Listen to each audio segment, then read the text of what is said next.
Roy Smyka from Great Day on the Water Guide Service. It's last week in March here. We're on the Mississippi River near Red Wing, Minnesota, along the border of Minnesota and Wisconsin. We've been ice fishing. Our inland lakes still got anywhere from 2 to almost 3 feet of ice on them in the central Minnesota area here. But we've been catching a lot of sunfish and crappies, but we decided to get out on the river, get the boat out. Just picked the boat up a couple weeks ago. My new Lund Pro V here. We'll talk about that more during the season. But decided to get down here. We had a nice day. You can see some sunshine. We haven't seen that a lot in Minnesota here this spring. With temperatures going to get into the low to mid 50s, so we thought we'd get out on the river. You can see behind me the lock and Dam number 3 by Red Wing, Minnesota. That's the lock, and then on the other side of this point over here is the dam. And we're going to be working some deeper holes here below the lock, and then some deep holes and some current break areas along the current coming out of the dam.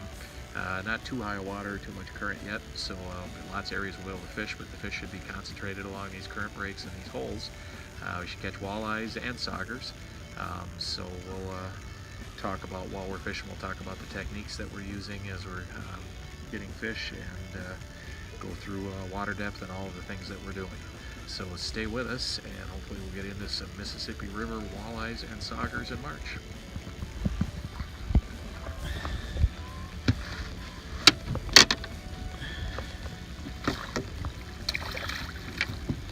Go. Okay, we're still fishing a couple of deep holes here that are close to the current break. We're on the lock side of this point, and then there's a little more current coming through the dam side of the point.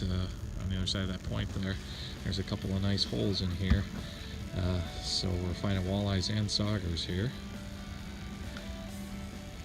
But 15.5, 16 incher there. They're biting good. They're chomping down.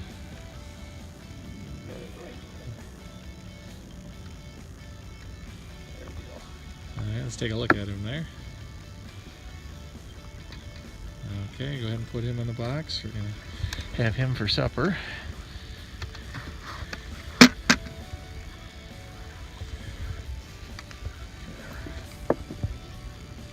Take a look at the jig that my dad's using.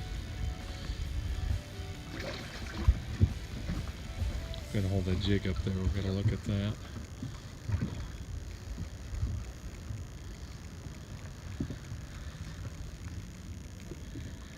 Just got it wrapped up there. So that's a we're using a 3/8 ounce. That's a white one. I'm using a pink and chartreuse. They both are catching fish. We got a rattle chamber. That's a Lindy jig and a Lindy rattle chamber on there, and just hooking a minnow in the mouth and back out between the shoulders behind the head, so it runs in parallel with the jig, in line with the jig, and just fluttering that, kind of slowly swimming that just off the bottom. Good job, Dad.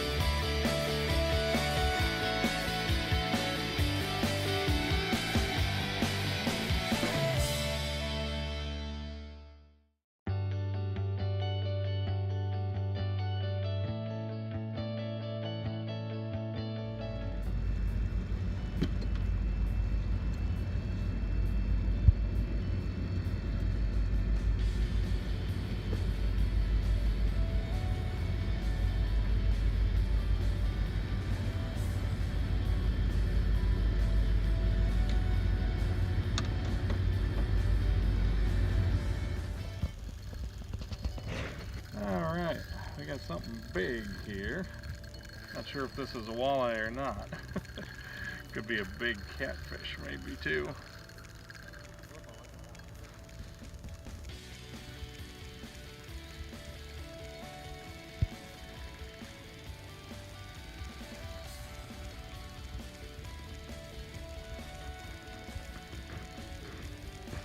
There it is, he hammered that bait. Fishing the jig in the middle and a current break here. By a little backwater that comes, there's a channel coming in. Plenty of water here.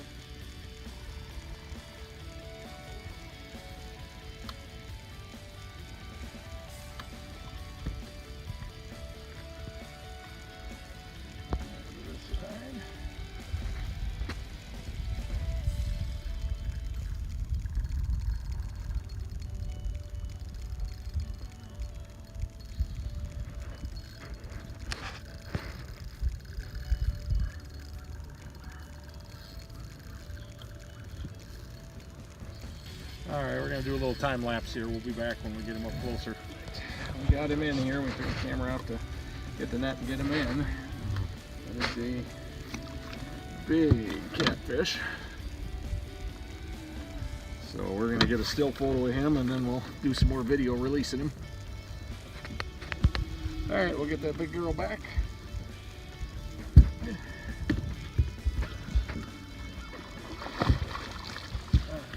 So that's one of the bonuses you can get on the river down here in Red Wing. It's I would say that was a 20 to 25 pound catfish.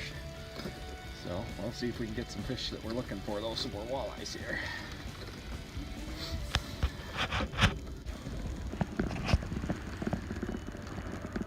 All right, we got a nice fish here. It's like a really big sauger, maybe. We'll net it here in a second. Yeah, I think I'm gonna have you net that one.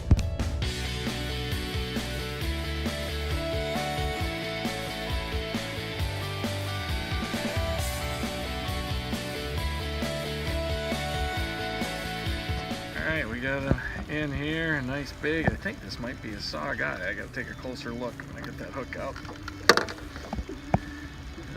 We got the Sauger spots, but we got some white on the tail. Yeah, that's a Sauger. And look at that, she's starting to drop some eggs out of there, so we're getting close to spawning. So, all right, we're gonna get a still picture of her. And we're still in that same current break here and still sticking walleye saugers, and now a Sauger. So we'll get back to it here. All right, we'll take this time to show what one of the things we're using here. This is just a 3/8 ounce Lindy jig with a rattle on it, added to it a rattle chamber. Now, how you hook the minnow on there, I like to do in the river here when we're vertical fishing jigs. I like to go through the mouth with the hook tip, back through the throat, and then I like to pop it out of what I call the shoulders, right back behind the head. It sits pretty straight like that. I haven't done anything that's going to kill that minnow right away, and it stays in line with that jig and can flop around. And then we just vertical fish that thing, keeping it near the bottom. That minnow's flopping, that jig with the rattles rattling, and those colors, pink and chartreuse in this case, are attracting. So vertical fishing jig in a minnow, any situation, but especially in this river current, that's a good way to do it right there. Hey, there we go. This one's a straight Sauger this time.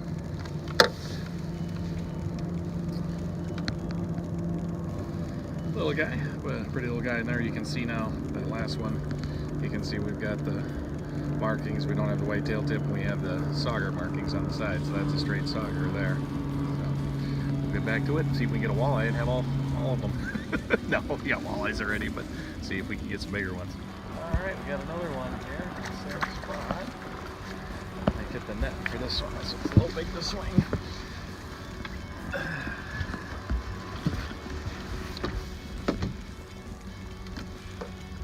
All right. We got a walleye here.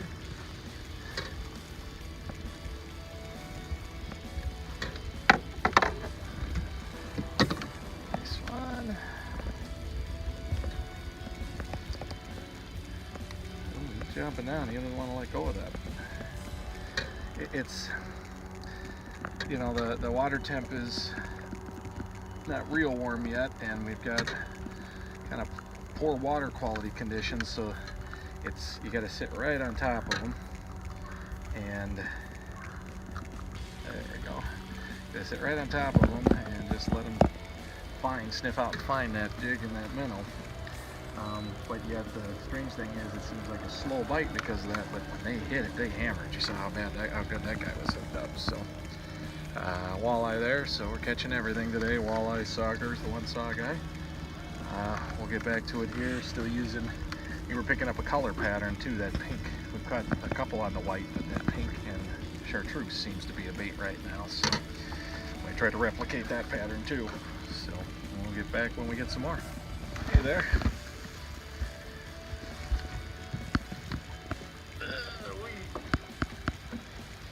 With everything today, snagged a small sturgeon in the tail. Little baby one.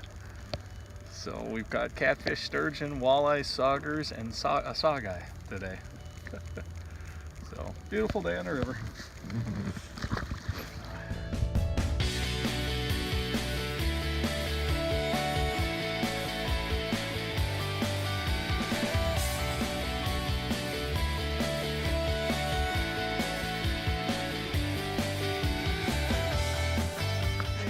Another one here, another sauger.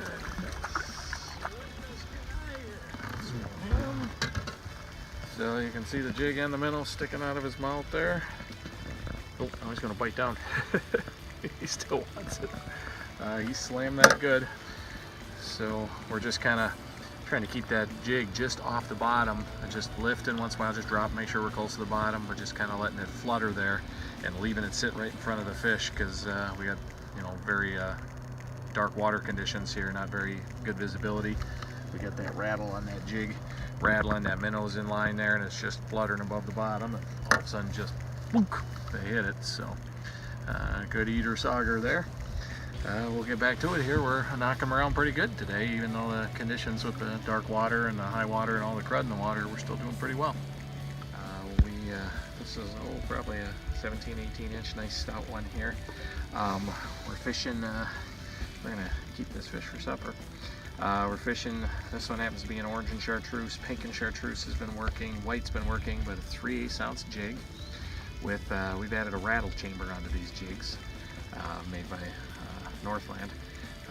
Several companies make them, but we wanted to get a little extra rattle. The water clarity is only about a foot, so I'm gonna put this fish in the live well here so I can just show you what we're doing. Put him in here.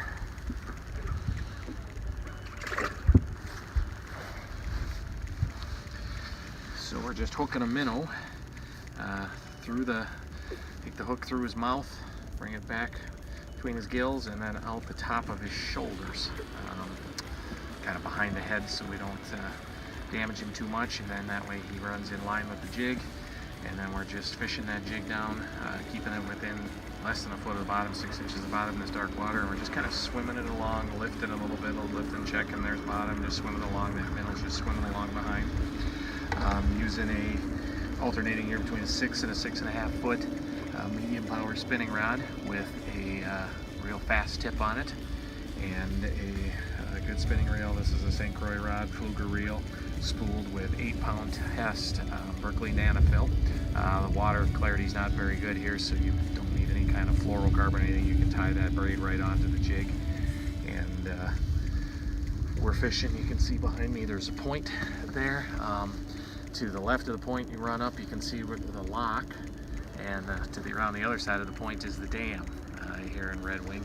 So we're fishing, we've got a current break right here off the tip of this point, and then a nice steep bank behind us that has a real sharp drop and has actually a calm and even a little bit of backwater eddy flow there. So we're working from along this current break and then up along that steep drop back and forth, and that's where we're catching the fish in anywhere from about 15 and a half to about 18 and a half feet of water is the depth that we're getting them right now. So been catching quite a few walleyes, a few saugers. We got some walleyes and a sauger for dinner tonight in the live well there. Been releasing other ones.